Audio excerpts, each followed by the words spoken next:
Have you ever had the experience of being truly heard? Hopefully, as a therapist, you might have experienced this from your own therapist or counsellor. You might have experienced it from a friend or a family member, a partner. But hopefully, you have had that experience of being truly listened to and heard. And I wonder, just at the start, if you could just take a moment to remember what that feels like. Welcome to Good Enough Counsellors, the podcast for growing a private practice without the pressure to be perfect. I'm Josephine Hughes, counsellor and creator of Therapy Growth Group, helping you get the clients you want. And on today's episode, you're getting access to some training I offered recently to help you write your profile. We're going to look at why you can be more confident than you think about your writing, the common mistakes to avoid, and how to really appeal to the clients you'd love to work with. Let's get started. How did it feel to be truly heard? I wonder if you felt like this. These are the sorts of things that I could think of. Was that sense of safety and security, a feeling that somebody truly got me and I was safe because somebody understood me. It calms me down, if I'm feeling anxious or worried, and then someone really hears me. They don't try necessarily to put it right, they just listen. That helps me to feel calm. Like I matter, I'm important to someone. They've given up their time to me. And they understand my perspective, and my perspective is important and I matter. So it really helps me when someone really truly listens to me, and that helps me to let go of whatever's going on a little bit. I wonder if you've got other words as well. And the reason I'm asking this is because that feeling, that sense of being seen, is what we want your ideal client to feel when they land on your profile. The really good news is that you are a trained therapist. You know how to do this. You know how to really listen. You know how to really hear people. It's just a case of showing clients that that's what you can do. And I'd really like to encourage you that you can write a good profile because you understand how people feel. Number one, why most profiles get skimmed. I don't know about you, but I've certainly had clients saying to me they feel like directories are like Tinder for therapists. Sort of not quite swiping left or right, but you're certainly swiping up, aren't you? And it's because a lot of the profiles are very samey. Sometimes people will say, well, I picked you because I really liked the look of you. You've got a lovely profile photo. And that's wonderful. But wouldn't it be great if people picked you because they could see that you were the right person for them, because you actually were speaking to the problems that they have? But what puts people off, or why do they find it difficult? Why do they end up relying on that profile photo? There's three main reasons. Often the profiles are very general, very, very generic in what they say. Are you suffering with depression or anxiety or grief? These are big subjects, and probably every other person on the directory could also say something similar. So very general profiles like that don't tend to appeal to clients. When they're reading that search paragraph or those first couple of sentences, you need to leap out of the page at them. And we're going to talk about how you can do that. But don't be too general, because if you're too general, you're not going to stand out.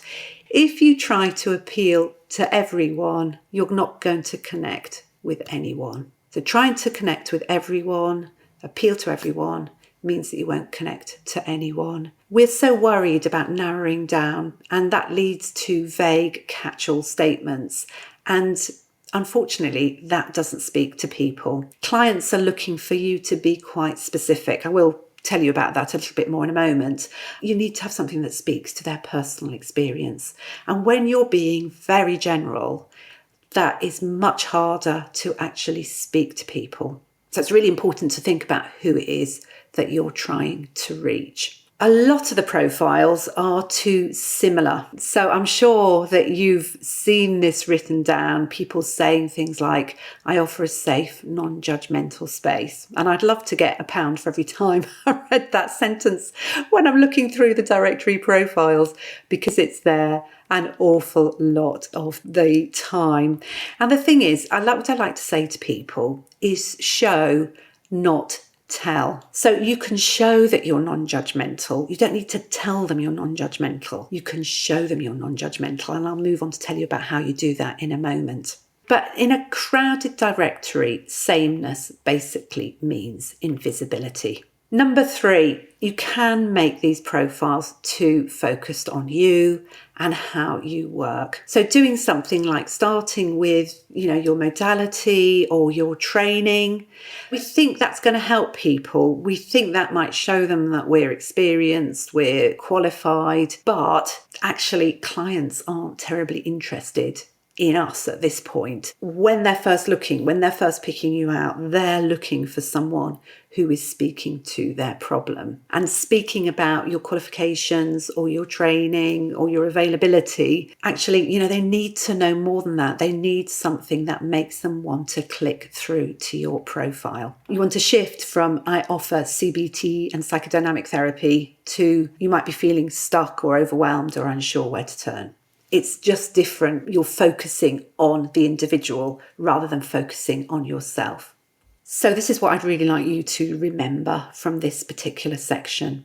If you try to speak to everyone, you will speak to no one. And it is really scary to think about niching. But if you try and not niche, if you try and speak to everyone, you're going to hit problems because you won't be speaking to anyone in particular and you won't stand out. I've got a great example of someone I worked with, and she worked with eating disorders. When she narrowed it down even further and she decided to work with binge eating, it was at that point that she really found her voice and she really started to communicate what she was doing to clients, and she filled her practice up.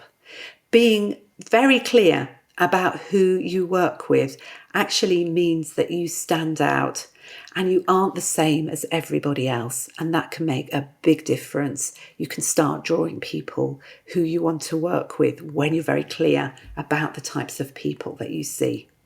Okay, let's move on to the next section. So who are you really speaking to? What I want to think about here is let's all think about what's already working for you. I've just talked about a niche, but in actual fact, it's almost more helpful. People get very sort of triggered by the thought of niching. It's actually really helpful to think about who do I work really well with already. Notice what's already working. Think about the clients that you really enjoy working with anyway. When does the work feel energizing or natural? And you can trust those moments of connection because they are showing you the way. And there is an expression, and that is that you don't find your niche finds you. And that can really happen. As you work, you begin to find that you draw people to yourself and you'll notice patterns emerging. So that is a really useful sign. So think about, who are the people that I really do love to work with already? What really lights me up? Who are the clients that I really look forward to seeing? And see if you can find commonalities between those different clients, because that often leads you to the type of person that you really would find it helpful to reach out to. If writing your profile makes you want to run and hide, you're really not alone. This June 2025, inside Therapy Growth Group, I'm running the Make Your Profile Work training. It's a program to help you figure out exactly what needs to go into your profile, from your niche to what makes you stand out. There'll be workshops where you can talk things through with me and your peers, get support and untangle the tricky bits. And in the final week of June, we'll write your profile together, section by section, with feedback to help you make it shine.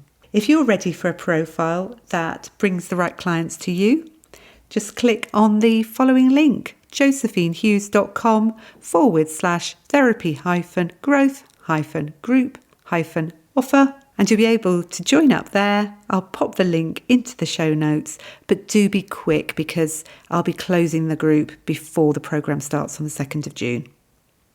So what do you already know? This is another way of thinking about the type of people that you could reach. What is there in your life and your experience?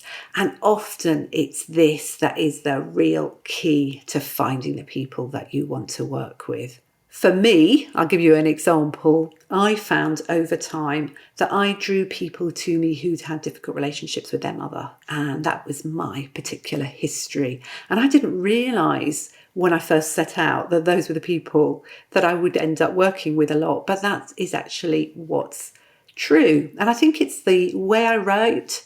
It just speaks to those sort of people. So I wouldn't have put in my directory entry, have you had problems with your mother? Because often that's hidden from clients. But I knew those were the sort of people I was reaching. And those sorts of people had a particular way of seeing the world. They often didn't feel good enough, for example. And those were the sorts of feelings that I reached out to them with, that sense of worthlessness. And often that's the result of, having had a difficult parental relationship or perhaps having an emotionally abusive relationship with someone, is that sense of shame and worthlessness. So, I was able to work that out. And I knew that my best clients were the ones who had difficult relationships with a parent. But I didn't actually say that in my directory, but what they were experiencing. I looked at what they experienced and there was a commonality in that. And it was drawing from my own experience. So if all else fails, here's a little tip. Write to yourself. It's really helpful if you think about, when you're writing, is to think about working and writing with your favourite client. So imagine that you're writing your directory for a favourite client. And if you can't think of a favourite client, write what you needed to know, what you needed to hear before you started your training. And if you remember that, that's a really great tip to help you know what to say in your directory. And then last but not least, think about the sorts of themes like I've just been talking about. I had this theme that began to emerge of people who had difficult relationships with their parent. So look at what is beginning to come out. What commonalities are there with your different clients? And there is a wonderful quote that I'd like to use here. Your niche is where your experience, your passion, and someone else's pain overlap. So if you can think of those 3 areas, there's no point thinking of a niche if no one's got any pain there. Because you're a counsellor, you're trying to help people resolve the pain. But, thinking about what your experience is, what energises you, and what people really need. If you can find those 3 elements, then you're on the way to creating an irresistible directory entry. So think about it. I'd just like you to think about this particular question. You might like to scribble it down. If you could fill your practice with people you really clicked with, what kinds of problems would they bring? And this is a really important part of what I'm talking about today. It's thinking about your clients and what are they looking for. I mentioned earlier about not focusing on yourself. You really want to be focused on the client because they are looking for someone who can help them. And what they really need you to show them at the start is your empathy. And this is where I'm saying you don't need to tell them you're empathic. You don't need to tell them that you're non-judgmental. You can show them with what you say at this particular part of your profile. In the introductory bit, you want to be piling it up with your empathic knowledge of what your clients are suffering and showing them that you are a safe place by offering empathic and compassionate statements about their situation. So it's really important to think when clients are lying awake at night, they are not thinking to themselves, I need counselling. They're lying awake thinking about their problems. So for you to be able to speak to them and show them that you understand, you need to be stating what those problems are that are keeping them awake at night. And you need to have that front and centre of your profile, especially in the first couple of sentences or in the search paragraph. You want to make it really clear who it is that you are trying to reach and what their problems are. So clients don't search for therapy. They search for relief from the thoughts that they can't switch off. So how can you show them that you actually understand? What shows them that you understand is that you use their language. You use the terms that they would use, and you start thinking about the way they describe their problems. So you want to drop the jargon. You need to keep away from terms that they won't understand. And it's really easy for us. We have ways of describing things, and it's a shorthand between us, but it isn't clear to the client. And so often, people will talk about something like, an obvious example would be thinking about something like trauma. Now, you may be very familiar with trauma. You may be very familiar with the term abuse. But for some clients at the start of their journey, using the word abuse sounds like something that someone else might have gone through, or using the word trauma might be something that, they must be talking about veterans if they're talking about PTSD. So it's finding the words that people naturally use when they're describing their problems. And it can be really helpful to show your profile to someone who's not a therapist to see if they understand who it is that you're trying to reach, because you really want to drop that jargon. Even phrases, I think, like feeling good enough. People may not realise that they're not feeling good enough. What they are feeling is they think, I'm just complete rubbish. It's not that they have that secondary thought, so that means I don't feel good enough. They're just thinking, you know what, I'm a crock full of, won't say the word, I'm just an awful person. They won't think to themselves, what I'm telling myself is I'm not good enough. So it's thinking about that really basic level at which they are at before they come for therapy, and speaking to them with those sorts of words and phrases. So instead of saying something like, you might say, I work with low self-esteem, you might say you're constantly questioning yourself, even if others are reassuring you, because that's a sign of self-esteem. So I think it's really important is to try and find the behaviour. So for example, if you're dealing with something like workplace stress, you might say something about that awful sinking feeling that people get on a Sunday evening, and they feel like they're constantly on edge. So it just helps them to think, yeah, that's me. And when people can recognise themselves, this is what helps them feel truly seen. I had a client who I worked with and helped her with her profile. And she said that she had a client who came to her, and this client said, I looked a couple of months ago and I found you then. She said, and then I came back to the directory 2 months later and I couldn't find you. Honestly, I spent hours searching through all the profiles until I found you, because I knew you were the person who would understand me. That's an incredible testament to the strength of that particular profile. I've had clients who come to me and said, I found you a year ago, but I'm ready now. So people will remember you if you've got a very clear profile that speaks to their problems. So remember what I said. If someone read your profile aloud to a friend, what would that friend say? Would they say, that sounds like you? So I should go away, and if you've got a profile already, then share it with a friend and just see what feedback they give you. Okay, so in summary, what we've talked about is if you try to speak to everyone, you speak to no one. You find your niche in the area where your experience, your passion, and somebody else's pain overlaps. And lastly, people don't lie awake at night thinking, I need counselling. People lie awake at night thinking about their problems. I really hope this training has helped you today to think about the elements that you want to put in your profile. My training in Therapy Growth Group extends this. There's a lot more information and also a lot more support to help you decide exactly what's right for you and your practice. So if you'd like to join us in Therapy Growth Group, I'll pop the link into the show notes, or just click through to josephinehughes.com/therapy-growth-group-offer and I will see you there. Thanks for listening. Do come and join my Facebook community, Good Enough Counsellors. And for more information about how I can help you develop your private practice, please visit my website, josephinehughes.com. If you found this episode helpful, I'd love it if you could share it with a fellow therapist or leave a review on your podcast app. And in closing, I'd love to remind you that every single step you make gets you closer to your dream. I really believe you can do it.